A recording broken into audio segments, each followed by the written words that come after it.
Brought to you by Agilus Diagnostics.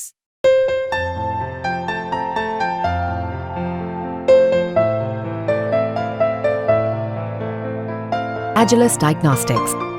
Bhadohi के विधायक उनके परिवार के ऊपर कार्रवाई हो रही क्योंकि वो विधायक समाजवादी पार्टी का है, मुस्लिम है। अपने विधायक के लिए फायर हो रहे हैं सपा सुप्रीमो जाहिद बेग के लिए मैदान में आ गए हैं अखिलेश। भदोही से सपा के विधायक जाहिद बेग भयंकर फंस गए हैं। उनका पूरा परिवार भयंकर नप गया है। जाहिद बेग और उनके बेटे जैन बेग जेल पहुंच गए हैं जबकि पत्नी फरार है, लेकिन एफआईआर का सिलसिला थमने का नाम नहीं ले रहा है। दरअसल जाहिद बेग के घर काम करने वाली लड़की की डेड बॉडी संदिग्ध अवस्था में मिलने के मामले में बुरी तरह से जाहिद बेग फंसे हैं। इस मामले में फरार रहे जाहिद बेग जेल पहुंचे तो कन्नौज पहुंचे अखिलेश यादव ने तो जाहिद बेग के बचाव में बड़ा बयान दे दिया। बोले जाहिद बेग को सजा मिल रही है सपा विधायक होने की, मुस्लिम होने की। विधायक है जाहिद बेग, उनके ऊपर एक और एफआईआर दर्ज हो गई है। देखिए, जाहिद बेग हर घर में कोई न कोई काम करने वाला होता है।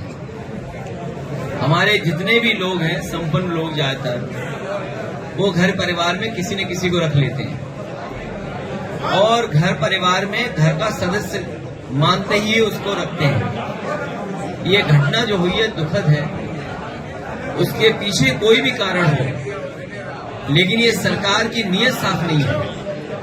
सरकार की नीयत कभी साफ नहीं हुई है। सरकार चुनाव हारने के बाद और खासकर भारतीय जनता पार्टी चुनाव हारने के बाद केवल यादव और मुसलमान पर नजर मार रही है। अगर मुस्लिम व्यक्ति अगर है कोई तो उसमें गंभीर धाराएं लग जाएंगी, गंभीर कार्रवाई हो जाएगी। ये उसी के कारण विधायक जी के खिलाफ कार्रवाई हो रही है कि भदोही के विधायक उनके परिवार के ऊपर कार्रवाई हो रही क्योंकि वो विधायक समाजवादी पार्टी का है, मुस्लिम है।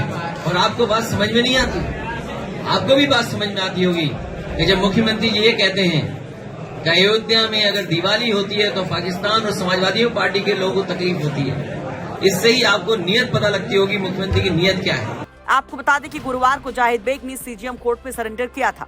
इस दौरान जाहिद बेग ने खुद के साथ मारपीट और बदसलूकी का आरोप भी लगाया था। पुलिस पर बड़ा आरोप लगाते हुए एक बड़ा बयान दिया था। इस तरह से बिहेव किया गया है जिस तरह न्यायालय के अंदर मुझे पीटा गया, पुलिस वालों ने पीटा, ये सब देखा है। हम लोग पूरा मैं न गुंडा हूँ न बदमाश हूँ। जिस तरीके से किसके इशारे किया जा रहा है, क्यों किया जा रहा है, मुझे इस बात का पता नहीं है। आपको कोई वहीं अब अपने इसी आरोपों के बाद जाहिद बेग मानो और फंस गए हैं।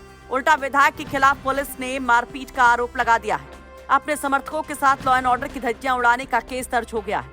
ज्ञानपुर कोतवाली में जाहिद बेग और उनके 40 से 50 समर्थकों पर दारोगा से मारपीट का केस दर्ज हुआ है। वही ये पूरा मामला शुरू कहां से हुआ, जाहिद बेग की मुश्किलें कहां से शुरू हुई और अब तक क्या हुआ, जरा वो भी जान लीजिए। दरअसल 9 सितंबर को जाहिद बेग के घर पर उनके घर काम करने वाली लड़की की डेड बॉडी संदिग्ध अवस्था में मिली थी।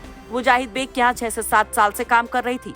बकौल पुलिस वो लड़की 17 साल की थी, यानी कि विधायक पर बाल श्रम करवाने का सवाल था। पुलिस ने मामले की जांच शुरू की और पाया कि विधायक के घर पर एक और नाबालिग लड़की से बाल श्रम करवाया जा रहा है। पुलिस के साथ श्रम विभाग ने छापेमारी कर इस लड़की को वहां से छुड़वाया। पुलिस के मुताबिक इस लड़की ने बताया कि मृतक नाजिया घर के काम से परेशान थी और भागना चाहती थी।